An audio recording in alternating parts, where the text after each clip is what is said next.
Moeen Ali, lovely to see you. And you've hang on, let's get you on here. Thank you. Yeah, no, it's great to be here. Obviously, great ground. Yes, and you've hung up your international boots. Yeah, I mean, it was always going to happen, I guess. I think it's a great time to do it. We've obviously picked a T20 side, going with the youthful side. So, yeah, I just felt like it was the right time to do it. Yeah. Did you need to do it? Did you felt that you had to? I mean, do you still feel you were more relaxed having done it?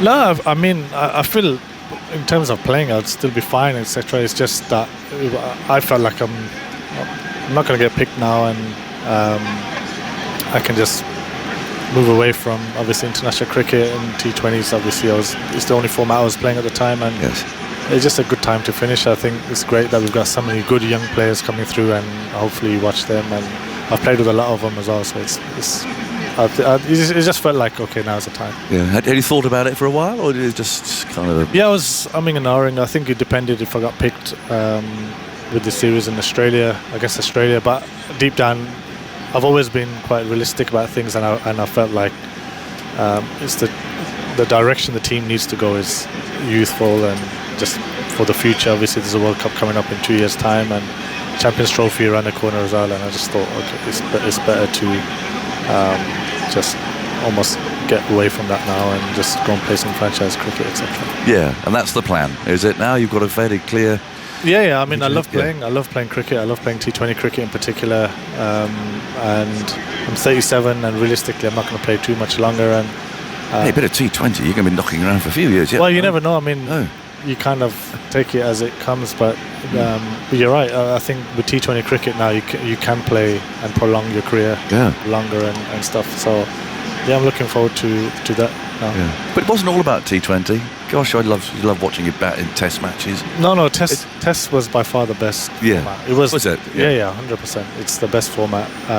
It's something that, as a young player, you always try and. I always felt like it was the most important format. It was the proper format, as we'd say. And the one days initially was all fun and great. The white ball stuff was more fun. It was actually time to relax, almost wind down from the Test. After a Test series, when you had white ball, it was time to just relax a little bit. And but then as I got older and I played less Test cricket, obviously white ball then took over for me. But still, Test cricket is the best format. Yeah, there'll be people who'll be cheering from the rooftops to hear you say that. I feel like sort of hanging to cling on to Test cricket a bit. But to hear you say that, as someone who's played so much white ball and sees a future ahead of white ball, to talk about Test cricket so affectionately and giving it such an important field, I think a lot of people feel really happy about that. Yeah, I always felt if you play Test cricket or you play red ball cricket, your basics generally were quite good and they're solid, especially if you played a long duration or some time.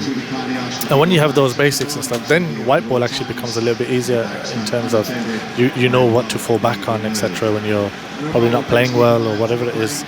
Where it's harder to go the other way, where if you just play white ball and you want to become a Test player, it's very difficult to do that because technique and all that kind of stuff. And red ball really tests your technique. It's probably the only format that tests your technique and your mental strength, etc. And especially Test cricket, it was always difficult. It was never easy. Test runs are never easy against anybody in any sort of conditions. So yeah, it's definitely the best format. Good. Well, I'm very nice to hear that.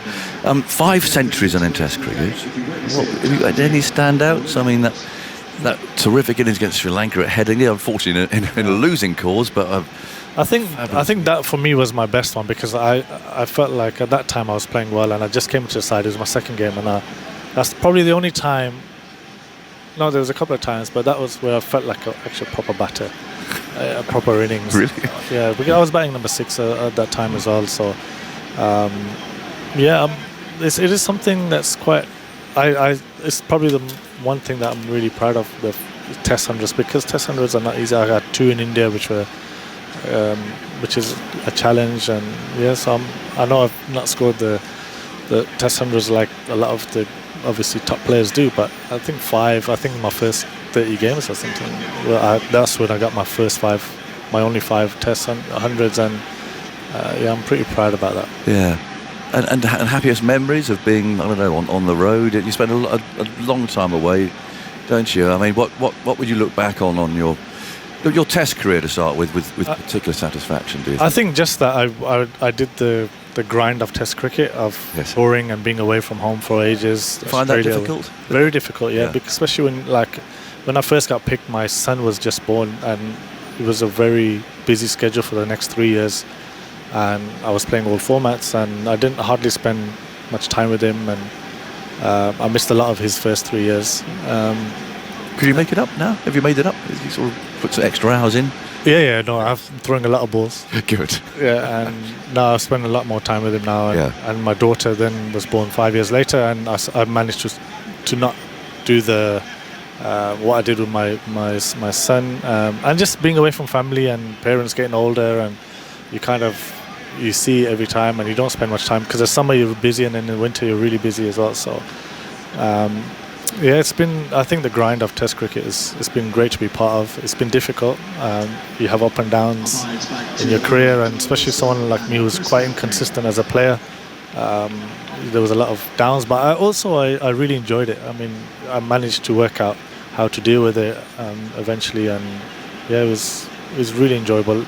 I think just to play for England in any format is the greatest feeling any cricketer can ever have. Yeah, and that dressing room atmosphere as well, which you were central, weren't you? I mean, I was lucky enough to go to one of those England evenings that you had organised. I mean, there's quite a sense of humour lurking in there, isn't there? And the spelling tests that you were giving someone for. Yeah, they were difficult. Those quiz nights are great fun. It is great fun. I had an amazing. I think that's the thing I'll probably miss the most of after walking out playing for England. I think it's just being around in the changing room with the guys and building those relationships, and the friends I made, etc., were outstanding, and I honestly loved every minute of playing for England, on and off the field. It's an absolute privilege and honour, and it's those memories, and they were the best days of my life for sure. Oh, that's nice. Do you feel that you're a role model? Like, you're something that you often sort of talk quietly about, and it's a big thing to put on somebody's shoulders. But have you felt that sort of role in your life? I think a little bit. I think as time went on, it got more and more in terms of people recognising on the roads and looking up to you, and you see the delight on people's faces, and when the kids see you and how much they look up to you.